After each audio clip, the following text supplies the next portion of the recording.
Então, alô a todos que estão nos ouvindo e nos vendo.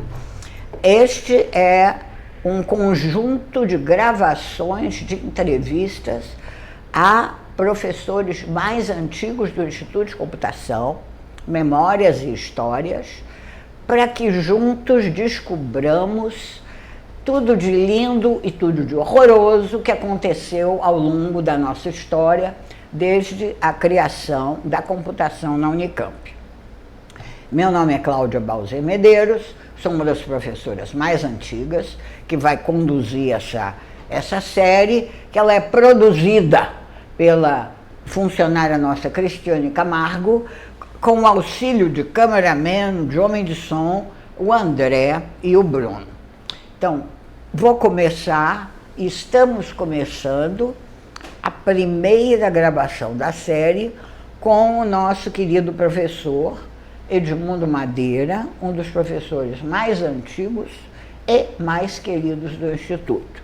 Então, Edmundo, eu te conheço há dezenas, há décadas, né?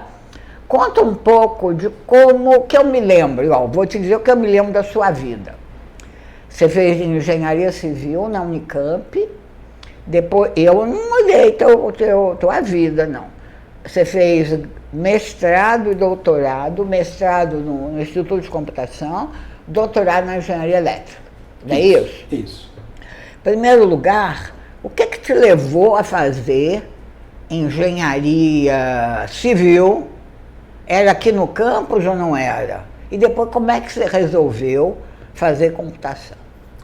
Bom, primeiro, Cláudia, bom dia para você, bom dia a todos, todas que estão assistindo. Primeiro, para mim é muito gratificante estar aqui para contar um pouco das histórias, da minha memória, do Instituto de Computação. Gratificante no sentido que o Instituto de Computação me deu muito. Né? E toda a minha vida profissional, minhas oportunidades, meus amigos. Então, sou muito grato ao IC. Eu espero ter contribuído com uma pedrinha, e essa pedrinha na construção do IC aí, que todos nós estamos construindo, pretendo aí compartilhar um pouquinho com você, tá? E com todos que estão assistindo. Tá. Legal.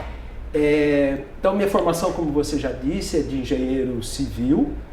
Eu sempre gostei, ensino médio e tudo mais, eu sempre gostei muito de matemática. Meu lado sempre fui muito matemático. E eu convivia em casa muito com meu avô, e meu avô era engenheiro civil. E eu fui muitas obras com ele era engenheiro civil daquele que tocava a obra, né? Então eu cresci muito em obra, né? Então acho que isso, junto com o meu gosto com matemática, me levou para engenharia civil. Eu fiz o curso de engenharia civil aqui na Unicamp. Na época ainda era em Limeira, então eu fiz, foi 1 ano e meio aqui em Campinas, que era o básico, e depois 3 anos e meio era em Limeira as disciplinas especializadas, né? Eu gostei bastante de engenharia civil, construí algumas coisas, que eu saiba tá tudo de pé. Uau! E trabalhei tanto na parte de obra, como na parte de cálculo, como estagiário. E meu último estágio foi exatamente nessa parte de cálculo, de calcular estruturas, né? E na época, assim, não tinha computadores, existia maquininha de calcular, estava começando aquelas primeiras maquininhas que você tinha uma fita magnética, que você podia fazer um programinha, e eu gostei muito disso, sabe? Eu gostei muito disso. E o que me Você se atreve a dizer mais ou menos que ano era isso? Aproximado. Esse meu estágio foi em 1980. Nossa, eu não era nascida. Ok. E aí, eu gostei desse lado de computação, mas para o lado assim, eu falei, acho que eu consigo em computação fazer alguma coisa um pouco original. Não sei se pelo fato da engenharia civil era tudo muito procedural, tudo muito automático, sabe? Falei, poxa, eu quero colocar um pouco de imaginação nas coisas, eu quero colocar um pouco de ideia nas coisas. E aí falei, eu vou procurar, eu sempre gostei de vida, como eu falei, acadêmica, né? Se eu queria uma vida acadêmica, falei, vou procurar computação. E aí eu vim aqui no IC. Isso foi, que na época era o DCC, né? Que era o DCC. Na realidade eu vim no DCC dentro do IMEC. E eu fui direcionado para conversar com o professor Lucchesi, com o Lucchesi. Aham. Acho que na época ele era coordenador de pós. E falei, gostaria de fazer computação, porque né, eu trabalhei com alguns programas para engenharia civil, parte de cálculo e tal. E na época, com o Lucchesi, com o Tomás, acho que até o Tomás falou para mim assim, não, mas computação não é fazer o programa por uma aplicação, né? Você tem que meio construir o software, desenvolver os programas. Né? E nessa conversa, o Lucchesi estava indo para o centro da cidade, estava aqui no IMEC, né, naquele prédio do IMEC, o antigo, né, não o prédio novo, o antigo que hoje é da física, né? Exatamente, o prédio da física, Ele falou assim, eu vou pro centro. Se você quiser uma carona comigo, eu vou te falando sobre o que é a pós-graduação de computação. Né? Eu estava aqui para fazer o mestrado, claro. Vamos com o Lucchesi pro centro da cidade. Né? E aí ele falou um pouco da computação e ele falou assim, Edmundo, porque naquela época, né, isso, 81, não tinha muitos formados em computação. Então, mesmo os professores no Brasil. Então, os professores aqui eram engenheiros elétricos, engenheiros eletrônicos, pessoal de matemática, não tinha alguém que dá computação, né? Então, o Lucchesi falou assim, tem um curso de verão que vai ser dado aí, janeiro e fevereiro.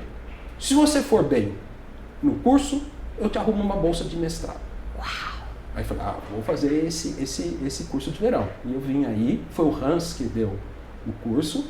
Foi um curso de 2 meses que foi de estrutura de programação Pascal e estrutura de dados, em 2 meses. E o último programa foi assim, uma árvore que nos nós tinham listas, tal. E aí eu fui bem nesse curso, aí me alocaram uma bolsa de mestrado. Mas assim, eu entrei no mestrado sem saber o que era bit, o que era byte. Uau! E saí ali meio do curso de verão também meio sem saber o que era um bit e um byte, né? Pode ser, eu sabia o que era uma string e tal, mas e foi. Aí, esse é o meu começo aqui no mestrado. Interessante, uma observação que você falou em vários nomes, né, de gente que está aqui desde o início, digamos assim. O Lucchesi e o Tomás, que vai ter programas com eles, o Hans, que na época devia ter no máximo mestrado, né? Porque ele fez doutorado depois na Inglaterra, em 1981 ele ainda não tinha ido fazer doutorado.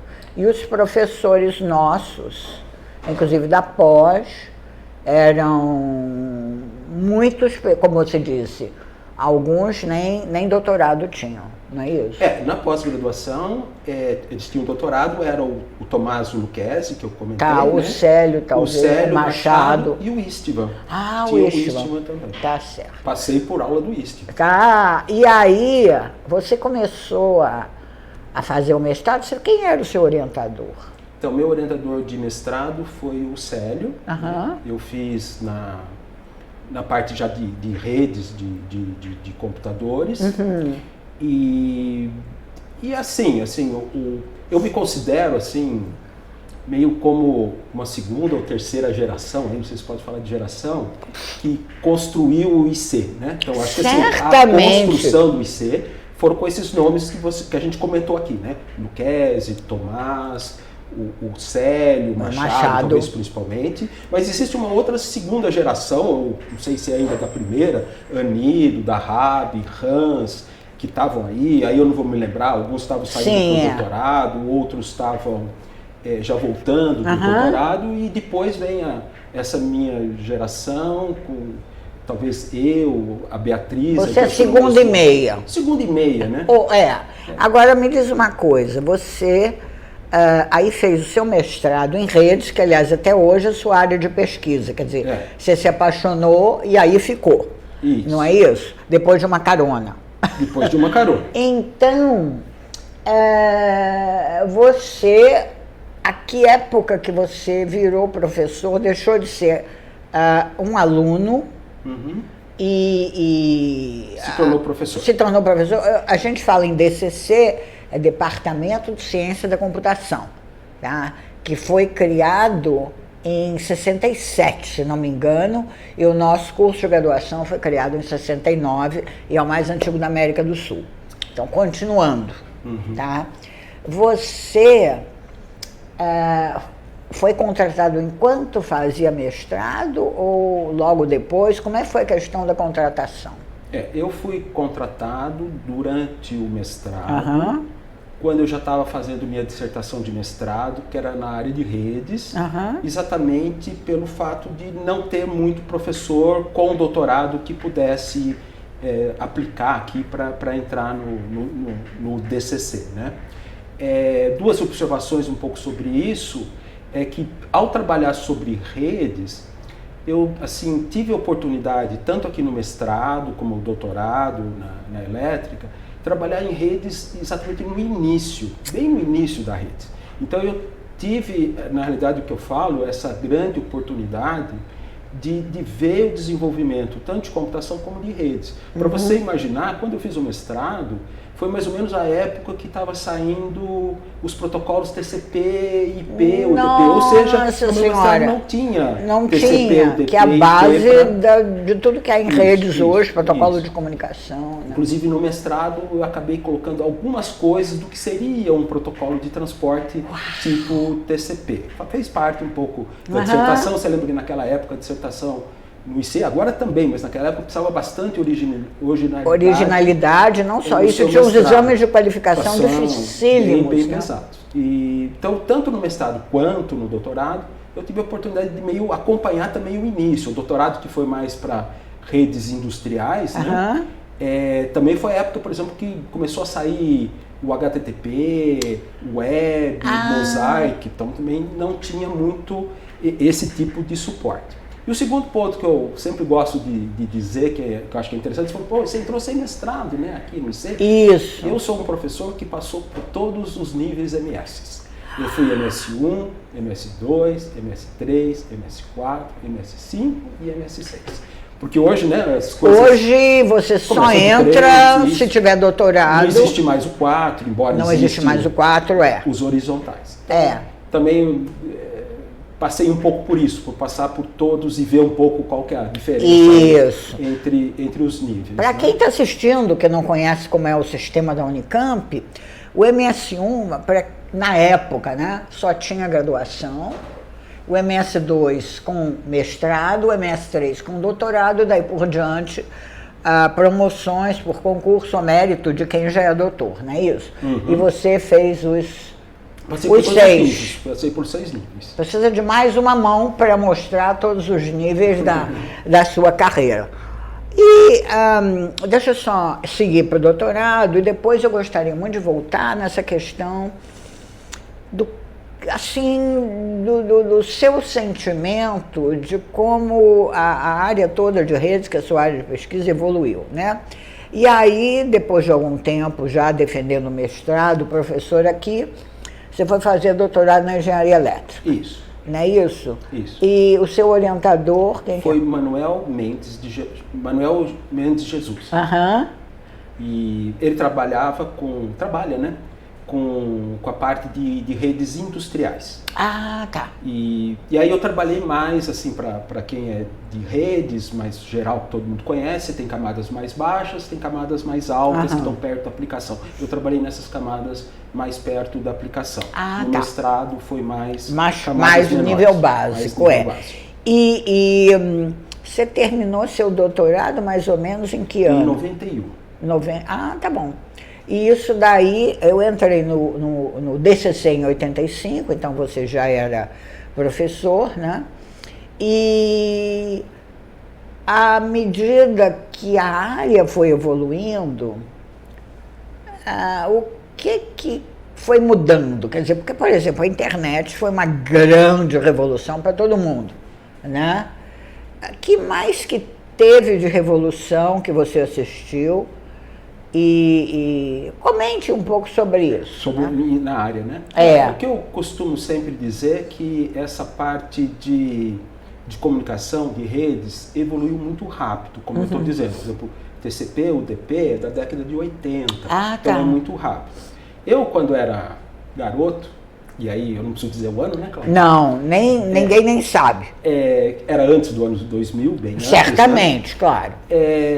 A grande expectativa, vamos dizer assim, da humanidade era ir para o espaço. Aham. As viagens Sei. para a Lua, para Marte, não sei se você também sentiu um pouco isso. Parecia que... Não me lembro dessa parte, né? Gosto muito do Odisseia. Odisseia no espaço. No espaço. E, por outro lado, a parte de comunicação era terrível.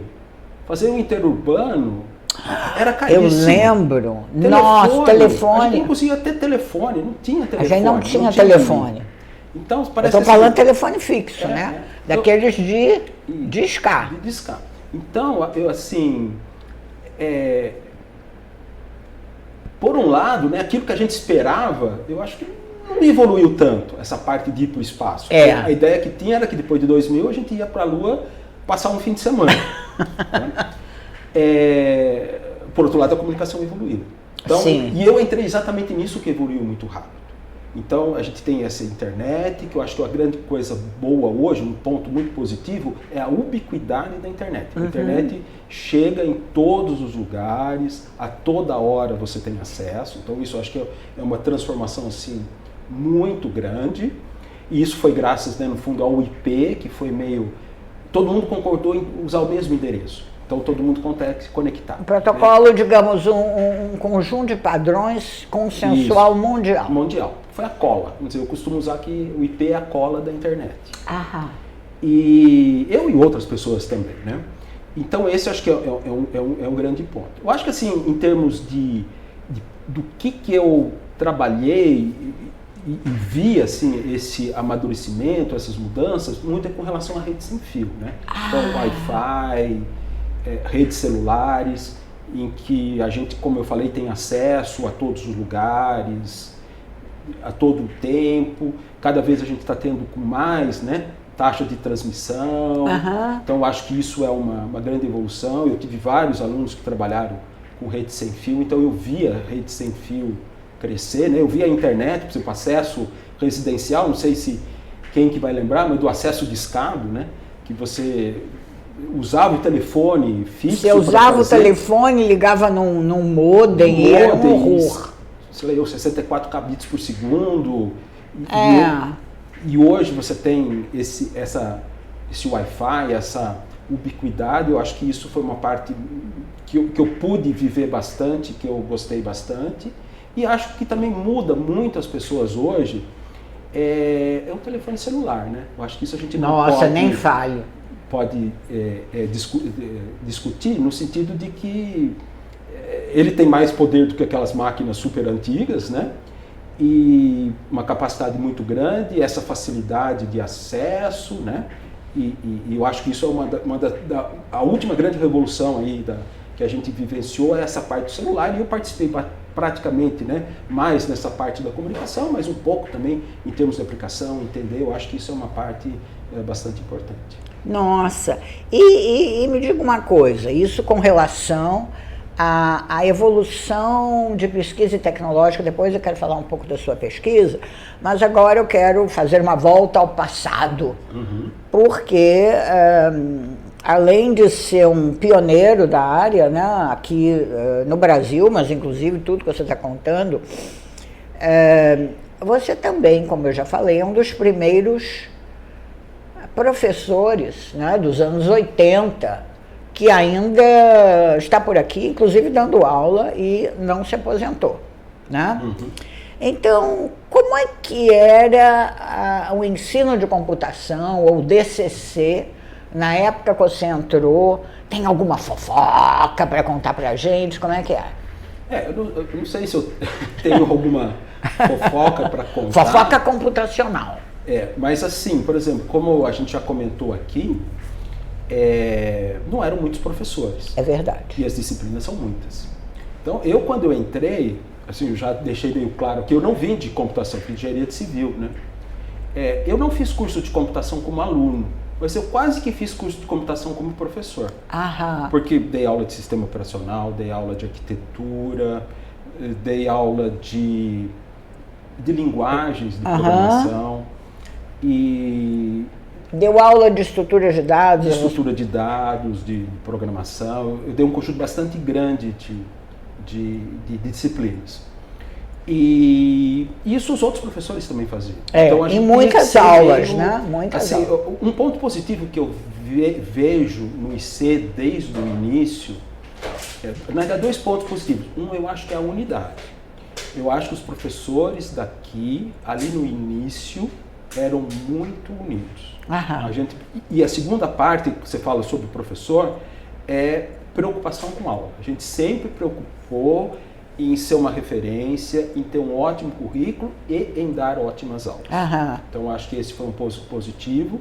Mas, assim, a dificuldade era grande, principalmente na época do TCC, que a gente não era IC. Por exemplo, a gente era dentro do IMEC, né?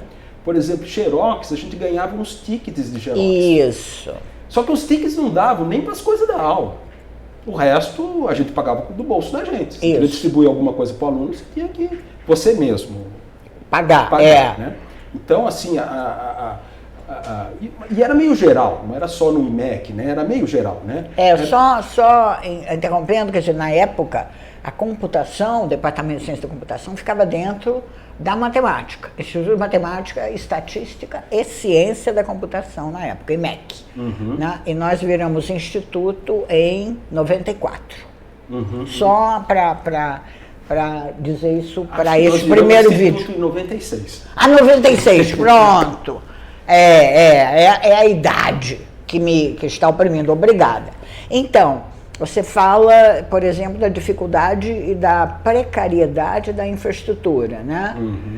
Que mais, assim, dê exemplo de algum fato pitoresco ou continue falando da inventividade que os professores tinham que ter para conseguir dar aula, né? Assim, e até fazer pesquisa, mas isso ainda... Então, no início eu fui talvez mais professor do que pesquisador, assim, em termos de horas, né? Porque várias disciplinas, e assim, o que a gente tinha meio que cuidar era das aulas. Claro, eu nunca deixei minha pesquisa de lado, sempre fui desenvolvendo, né? Mas a gente tinha esses problemas, né, dessas disciplinas. Eu fui coordenador de graduação, agora eu não vou me lembrar direito a data, mas acho que foi por volta de 90 e um pouquinho, ainda era dentro do IMEC. E a gente tinha acabado exatamente de fazer uma reforma curricular, para exatamente atualizar, para ser essa referência. E aí Ariadne, que era coordenadora associada, na realidade tivemos meio que implantar isso, sabe assim, as ideias já estavam todas postas, já tinha sido votado, então não era problema de arrumar consenso, mas agora precisava arrumar professor, precisava conversar com as outras unidades, precisava conversar principalmente com a DAC, que na época era super assim, atenciosa, mas era super rígida com relação a regras. Claro, né? Aliás, tipo. Ainda é. Precisa, né, na realidade, né, de ser. E a gente foi. Aí eu tenho. E era tudo em papel. Né? Então, por exemplo, essa assim. Na alteração de matrícula, um aluno vai passar de uma turma para outra, era no papel que você tem que escrever. O RA não sei o quê, estava na turma tal, passa para tal. E aí, se for por um caso engraçado, teve uma vez que, numa dessas disciplinas básicas, tinha uma, sempre, né, tipo que hoje é o MC102, né? Na época tinha na verdade hoje também, né? Você tem laboratórios que são divididos em dias diferentes. E tinha um laboratório dessas turmas que era no sábado de manhã. Obviamente ninguém queria ficar no sábado de manhã. Então o que a gente fazia automaticamente pelo sistema era por CR, né? Mas sempre vinha algum aluno dizer, não, eu não posso tal dia, tal. E aí veio um aluno que falou assim, professor, eu não posso no sábado de manhã nessa turma, você precisa me pôr numa outra turma. Mas por que você não pode? Porque sábado de manhã é o dia que eu lavo roupa. E eu não tenho outro dia para lavar roupa. Então, sabe assim, é em papel, é a conversa, né? Então, faz parte. Hoje em dia mas a gente conseguiu assim, implantar e né, mesmo com a ajuda aí dos primeiros chefes e tudo mais, a Cláudia, que também foi chefe. Fui chefe de 91 a 93. Ainda era DCC.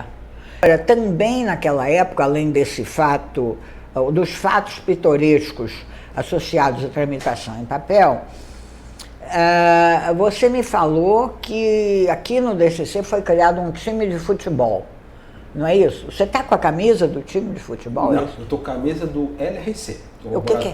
Ah, do seu laboratório. Opa, isso. Desculpa. Mas conta primeiro do time de futebol, que eu Não, fiquei intrigada. Logo no início, né, nós tínhamos um time de futebol de salão. Futebol de salão. Jogava o Anido, eu, o Vanini, não o Fernando Vanini, o Marcos Vanini. Tá, que é um professor o que é muito. Tá. Ducati. A gente fez alguns jogos ali, e o time de salão era razoável. Era razoável. E você me falou até que vocês ganharam campeonatos. Não. A gente chegou uma vez a ganhar dos alunos. Então isso a gente colocou no histórico, mas eu não vou lembrar do time de qual turno. Sei. Mas também perdemos outros jogos. Os outros, Mas uma vez nós chegamos a ganhar dos alunos. Então, quer dizer, os professores, na época, né, que tinham esse time, além de serem profissionais do ensino, também eram profissionais do futebol e podiam até estar concorrendo nas Olimpíadas se tivessem tomado outras decisões. Um pouquinho longe disso, né? eu também participava de um time de vôlei do IMEC. Isso aí era do IMEC, era de professores e de alunos também. A gente jogava uma vez por semana também.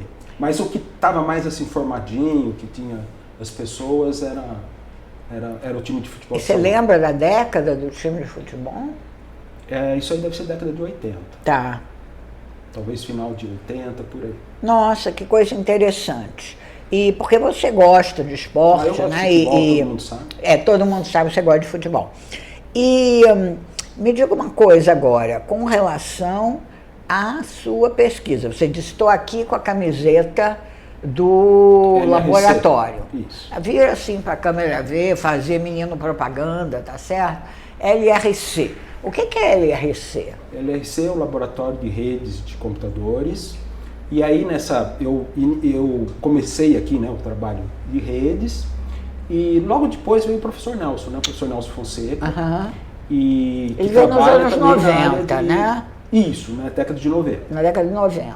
E eu comecei como professor em 83, né? Nossa. Mas eu entrei sem ter até o mestrado. Eu sei, que você explicou. E aí veio o Nelson, claro, a gente conseguiu trabalhar junto, a gente conseguiu produzir bastante, né? Conseguiu produzir bastante, né? E aí o Nelson e eu, Nelson aí, meu grande parceiro, meu grande amigo, a gente criou o LRC. Não sei dizer qual dos dois criou, acho que nós criamos. Os de conjunto, eu imagino eu. E a gente teve bastante, naquela época, redes era um assunto bastante... que os alunos interessavam, bastante quente, nesse sentido que eu comentei, né, que a comunicação evoluiu muito rapidamente e evoluiu muito, né? E nós tínhamos muitos alunos, né? Então, e tínhamos problema de espaço. Você quer dizer um pouco aquele problema Isso. do início? Nossa, os problemas de espaços assim eram graves. Aqui a gente chegou a ter tipo umas 12 posições para colocar estação de trabalho, coisa do tipo, ter 40 alunos, alguma coisa do tipo.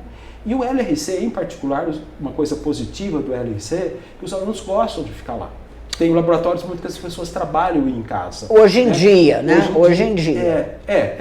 Mas naquela época, e hoje também, o LRC você pode passar... Tem sempre gente, é verdade. Sempre gente. É verdade. E trabalhei também bastante, acho que com colaborações, eu sou sempre a favor de colaborações. Gostaria de citar duas. Pois não. Uma com a professora Cláudia. Uau, é verdade, até orientamos. Isso, naquela época, eu acho que foi muito importante também para mim trabalhar com você. Eu acho que foi no final de 90, né? Por aí, Evandro, né?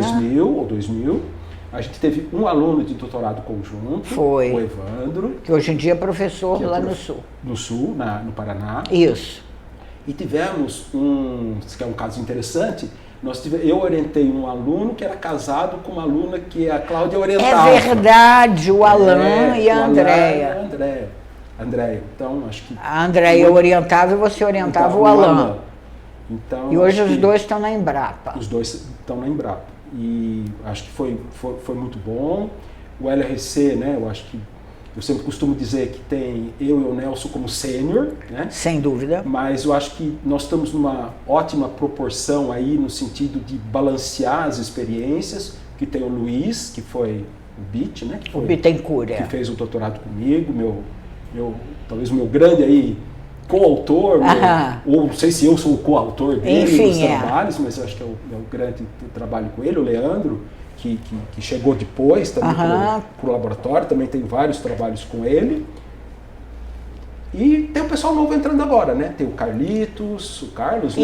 Isso, além da Juliana, que é do LRC, mas também é de outro laboratório. De outro laboratório. Então, acho que sempre... eu sempre dediquei, talvez a minha maior...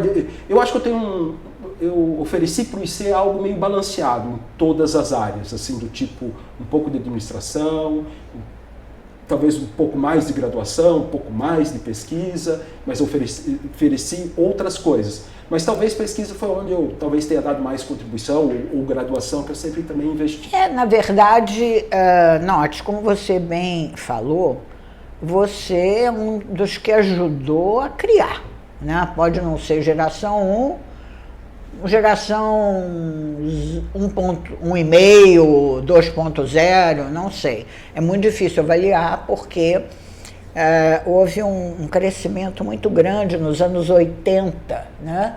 De contratação de mestres que depois viraram doutores. E eu fui contratada em 85, mas eu já tinha doutorado, então eu peguei a geração 2, digamos, 2.1, se a gente quiser começar a refinar.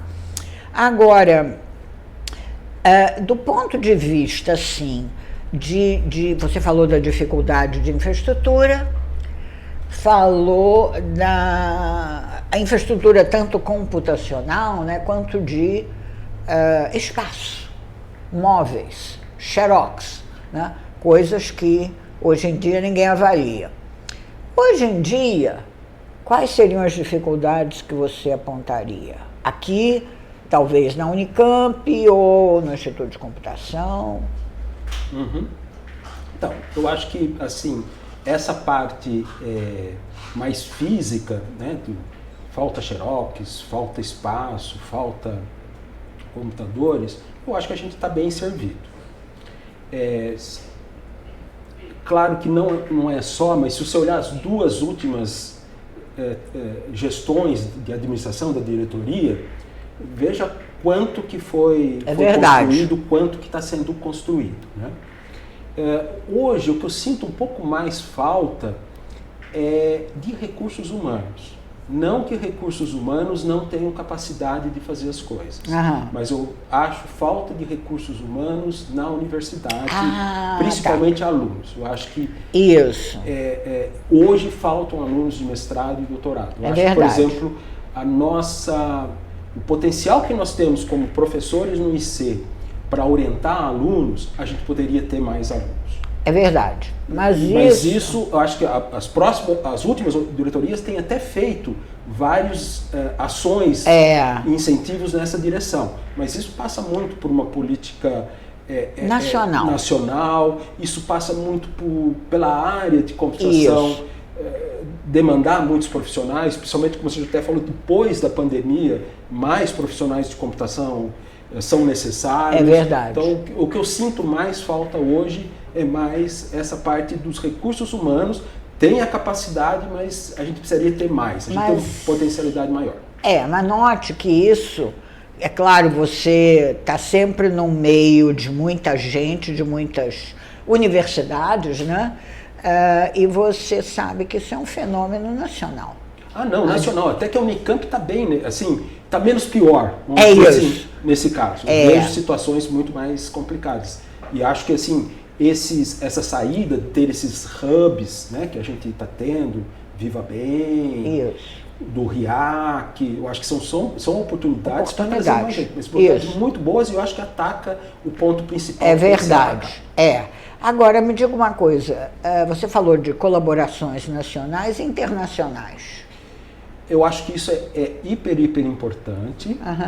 E até eu cito o seguinte, eu acho que foi lá por 1997, vou buscar lá atrás, eu fui numa conferência em Macau. E se quiser até uma decepção minha, eu falei assim, não, Macau pertencia a Portugal, né? Pertence a Portugal. Eu falei, o pessoal vai falar português. Não, ninguém fala português, todo mundo fala chinês. É só o país histórico, só histórico, né? Mas aí eu fui lá e encontrei um professor português de Coimbra, o nome dele é Fernando Boavida, não sei se você conhece. Não, ele não é da lembro. área de redes, eu apresentei um trabalho, ele apresentou outro, e aí o Fernando falou assim, olha, está tendo aberto uma chamada Brasil-Portugal para a gente fazer projetos.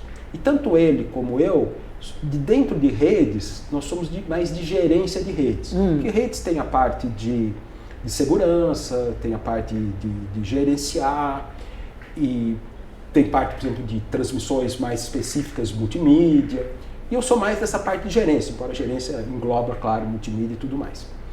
E aí a gente aplicou, mas o que eu acho e ganhou um projeto da CAPES. Mas o que eu acho interessante é que a gente tem essa cooperação desde 99. Uau, quer dizer, 25 anos. 25 anos. Eu dei uma palestra, acho que o ano passado, lá em Coimbra. E lá eu falei, olha, nós estamos colaborando desde 99.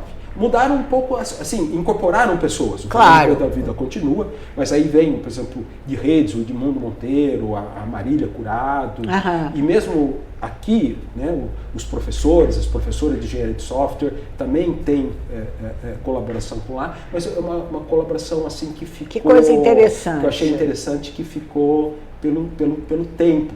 E a gente continua, estou com um aluno orientando com eles lá, e tive reunião hoje de manhã. Antes dessa nossa... E ó, a gente começou, para quem está ouvindo, a gente começou a gravar em torno de 10h30 da manhã. Eu tive reunião 9 horas com esse aluno, que é a orientação nossa. Tá. Tive uma colaboração que eu achei muito interessante com o DeepMed. Ele foi professor, ele aposentou agora na Universidade de Kansas City. Ele tem um livro assim, que é usado como base um pouco de algoritmos para rotear em redes, coisas do tipo. Foi um projeto, uma parceria muito importante, que foi startada inclusive ali pelo professor Nelson Fonseca, que começou, e depois eu toquei essa parceria, e depois fiz bastante trabalho, eu e o DeepMed.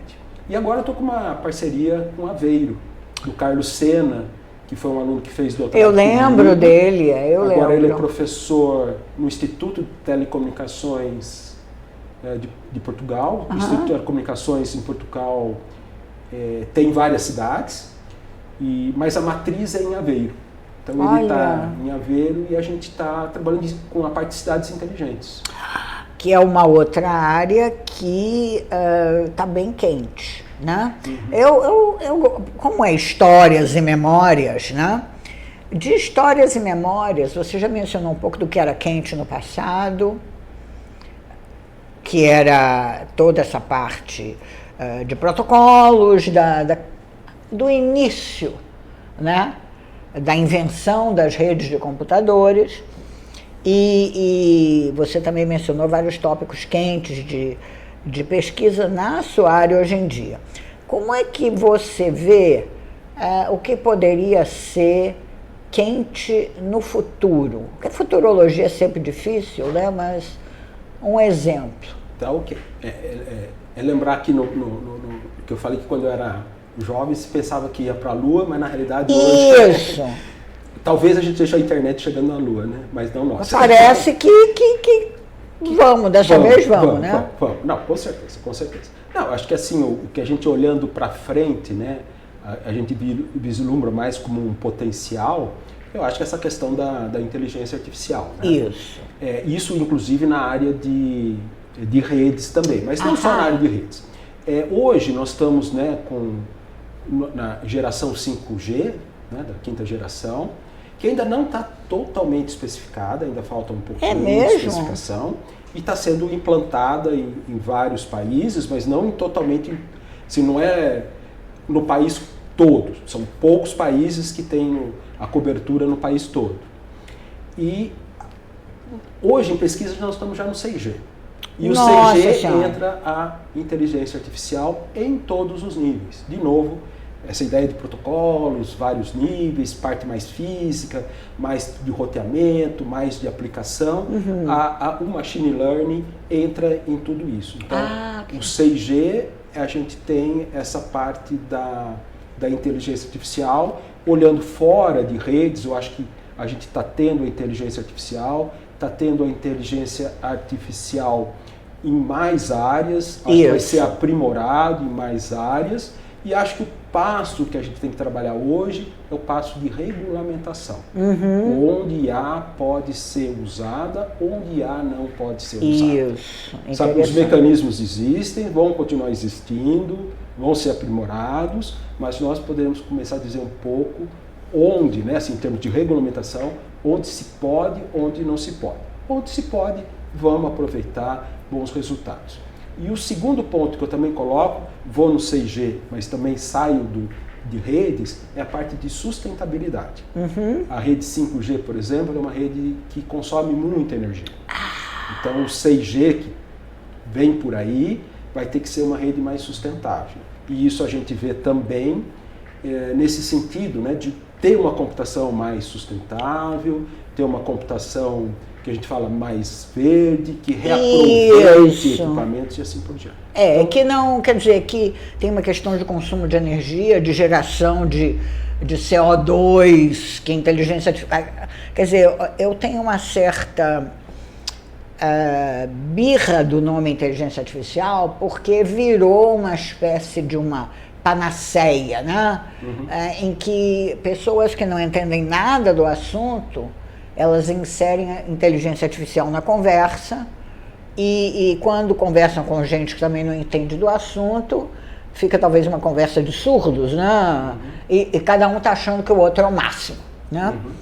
Mas a parte que você está mencionando muito bem, da computação verde, ou green computing, tem uma outra área em que redes também entra, que é a parte de segurança, que você também falou, né?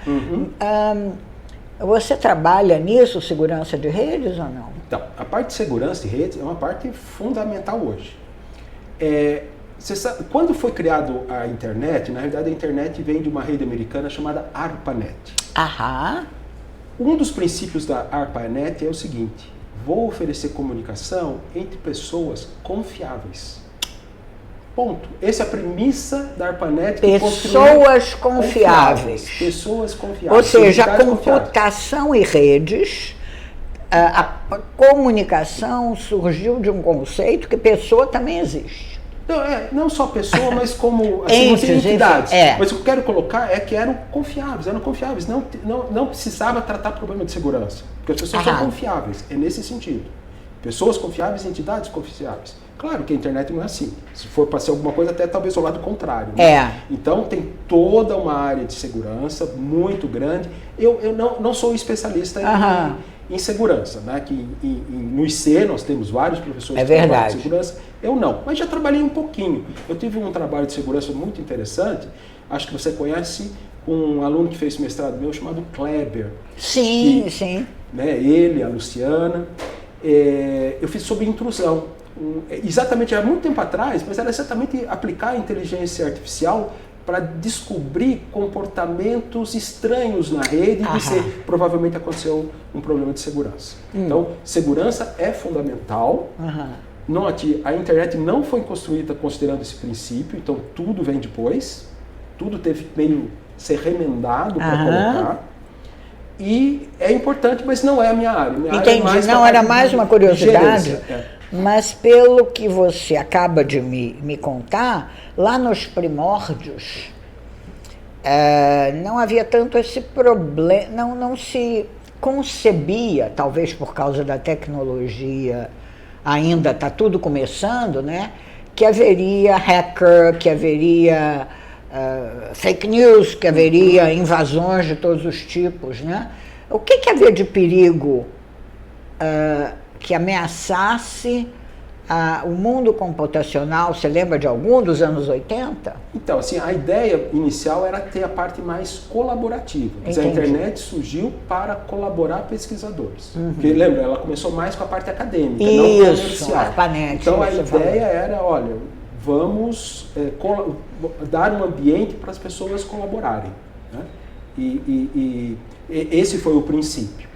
E a internet, inclusive, ela tem, se você olhar a estrutura da internet, ela tem um core, que é onde você encaminha as mensagens, e tem uma borda que é onde você acessa. Você pode acessar de uma empresa, da Unicamp, de uma universidade, você pode acessar da sua casa, você pode acessar do seu carro pela rede celular. Mas existe um core. Esse core ainda continua seguro, que é o que só encaminha. Só o pessoal da internet é que consegue. Então, agora, nas pontas não, nas bordas não, onde estão as aplicações, colocou as aplicações, começa a ter problema de segurança. Então, os problemas de segurança começam quando começam a aparecer essas aplicações.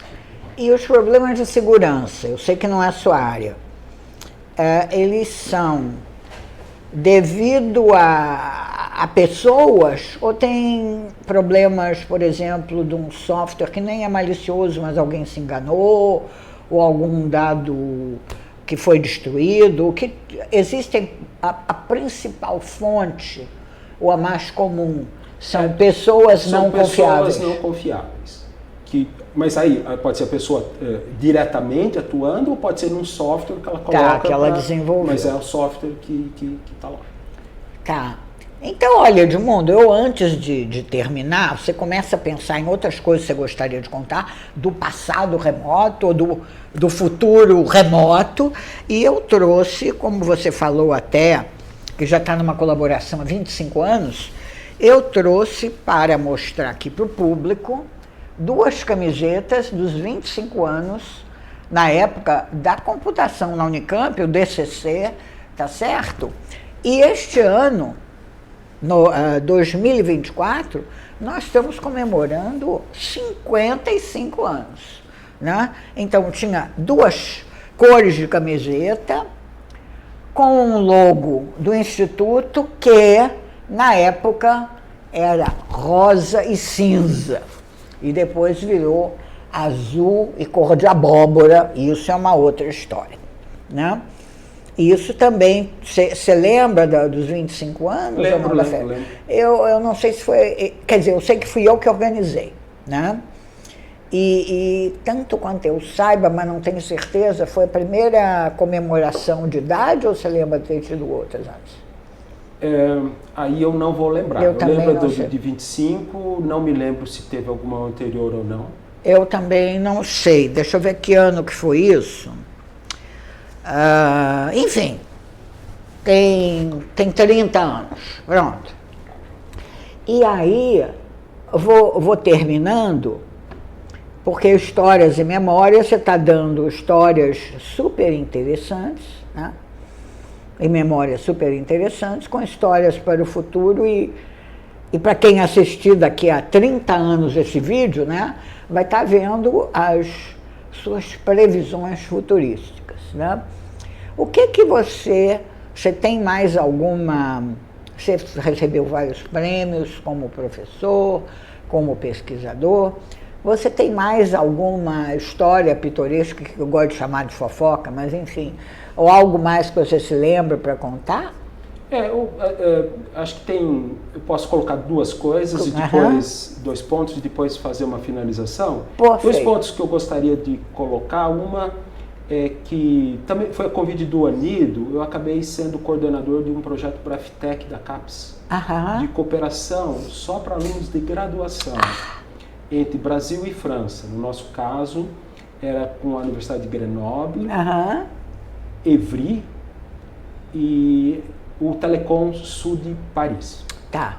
E foram 8 anos de colaboração e a gente conseguiu mandar 20 alunos de graduação. Então foi um projeto de internacionalização, mas para graduação, não tinha nada de pesquisa. Você lembra a época mais ou menos? Envolvido. Acho que foram 8 anos, acho que por volta de 2010. Começou um pouco antes, terminou um pouco depois. Então a gente mandou 20 alunos e vieram 6 da França. Uau! Então acho que esse foi um ponto também positivo. Sem dúvida. Que eu acho que a gente tem que trabalhar um pouquinho também com os alunos de graduação, nessa parte de internacionalização. Claro que está muito ligado a recursos, naquela época a CAPES financiou tudo, hoje é mais difícil, mas eu acho que é um ponto que a gente tem. O outro ponto que eu gostaria de colocar é que, assim, eu falei, estou construindo na realidade uma pedrinha aqui do IC e eu devo muito aos meus alunos de pós. Eu acho que na minha área é importante ter os alunos de pós e eu tive ótimos alunos de pós tanto quanto profissionais, quanto como pessoas. Não vou citar, porque senão vou esquecer algum. Claro, tá? Você teve dezenas de orientandos, né? Mas foi assim, graças a eles que eu acho que eu consegui construir aqui alguma coisa, que eu estou construindo alguma coisa. Então esse, para eles, para minha família também, que sempre me apoiou, que a gente sempre fica fora, né, de casa para trabalhar. Eu acho que isso é um ponto que eu quero colocar. E para finalizar, eu digo assim, agradeço, né, professores, funcionários, como assim eu agradeci os alunos. Eu acho que assim, eu gostaria de dizer assim, principalmente para os alunos de graduação e mesmo de pós, né, aproveitem o IC. O IC tem muita qualidade em computação, uma referência em computação, ativo em termos de pesquisa, preocupado em dar boas aulas. Eu acho que esse é um ponto positivo, nós somos preocupados em dar aulas. Então eu digo para os alunos, aproveitem aqui, saibam não só aprender, mas aprender a aprender. Isso. Como a Cláudia está dizendo, né? Tem um futuro aí que depois vai cobrar se eu falei certo ou se é errado. Por quê? Porque as coisas mudam. Então não adianta, se eu souber tudo que tem hoje, não significa que daqui a 10 anos eu consigo saber tudo. Eu preciso aprender. Como é que eu aprendo coisas novas? Então eu digo para os alunos, aprendam a aprender. E isso de um lado. Do outro lado, eu digo para os alunos, deem também a sua contribuição. Eu estou sempre aprendendo com todos, inclusive com os alunos, com as dúvidas. Quando um aluno diz assim, professor, tem uma dúvida básica.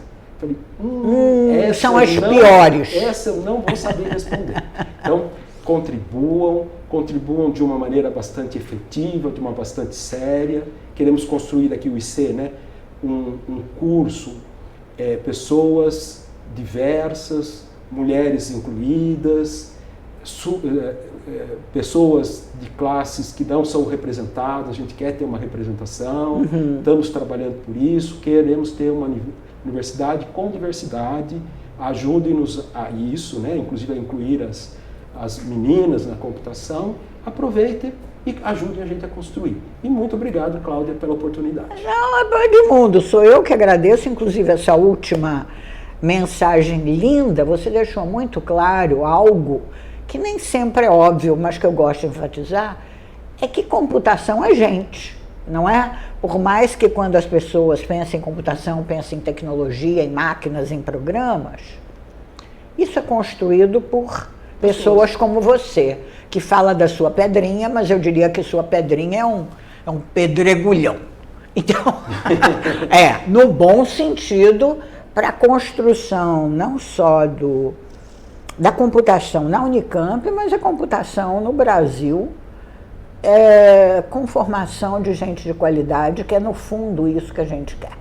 Com certeza. É isso. Então, olha, muito obrigada a você pela primeira entrevista da série, que marcou uma barra alta para as próximas entrevistas, que vai haver muitas e sempre com memórias e histórias. Muito obrigada a você e à nossa diretora Cristiane e aos nossos técnicos, o Bruno e o André. Hoje em dia é tudo online, né? Então, alô? Então, você imagina o que pode acontecer se... É o meu? Não é o meu. Está aqui na minha bolsa. Desculpe. Não. Você imagina o que pode acontecer? Olha aqui. A gente corta depois. Eu queria pedir uma balinha para a senhora também. Ah, tá bom. Eu esqueci de tirar o som. Vocês me lembrem de tirar o som da próxima vez. Voltar de novo. 26, vai cortar um pouquinho pra trás. Eu achei que era pra vocês, pronto. E é dessas marketing. Então vamos voltar. Recomeçando. 3, 2, 1.